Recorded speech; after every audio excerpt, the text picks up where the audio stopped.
जहांगीर साहब, आपकी संस्था सिर्फ भ्रूण हत्या के विरुद्ध काम कर रही है या और भी कोई सामाजिक समस्या है उसका काम कर रही है? नहीं, मेरी संस्था जो है वो संस्था मेरी जो है वो संपूर्ण भारतवर्ष की संस्था है। वो हर स्टेट में अलग अलग ढंग से हम काम कर रहे हैं। भ्रूण हत्या पर भी काम कर रहे हैं और अवैध निर्माण जो डीडीए में अवैध निर्माण है उस पर भी हम काम कर रहे हैं। जैसे एक मुकदमा हमने सराय खलील डीडीए फ्लैट का 30,000 कोर्ट में ले गए तो मकान पटरी पर घेर दिए हैं। हम उस दिशा में भी काम कर रहे हैं। और सबसे बड़ी बात है, आज के दिन से देश के लोगों को कसम खा है कि भ्रूण हत्या को रोका जाए। अगर ये नहीं रोका गया तो आने वाले 50 साल के बाद इस देश में लड़की की संख्या कम जाएगी और इस देश में काफी इधर उधर हो जाएगा और लड़का इस देश का काफी परेशान हो जाएगा, ताकि उसको नहीं रोका जाए।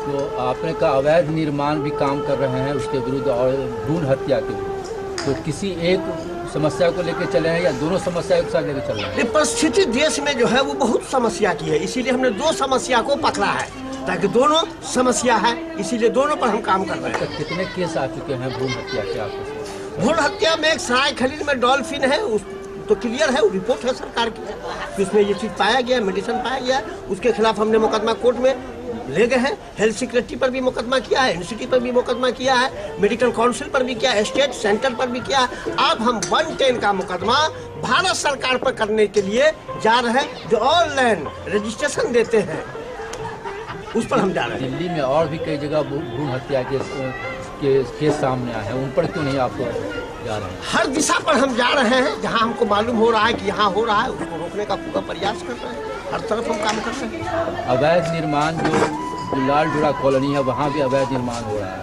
उस पर क्या आपकी संस्था काम कर रही है? लाल डोरा के तरफ तो हम अभी नहीं गए हैं, ताकि अभी हम डीडीए के तरफ गए हैं। लाल डोरा के समय अभी तरफ नहीं गए हैं, डीडीए में हम गए हैं।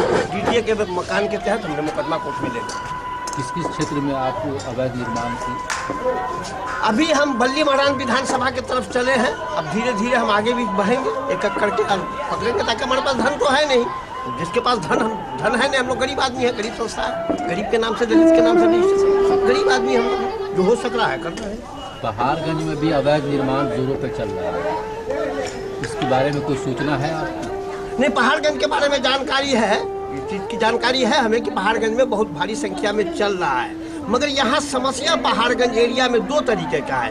डीडीए कहता है कि हमारी जगह है, सलम कहता है हमारी जगह है, और वक्फ बोर्ड कहता है कब्रिस्तान हमारी जगह है। तो इस तीन टिकरी में ये पहाड़गंज फंसा हुआ है। वक्फ बोर्ड की ज़मीन बहुत सी जो है उस पर अवैध निर्माण हो रहे हैं, अवैध कब्जा, उसके लिए क्या करना है?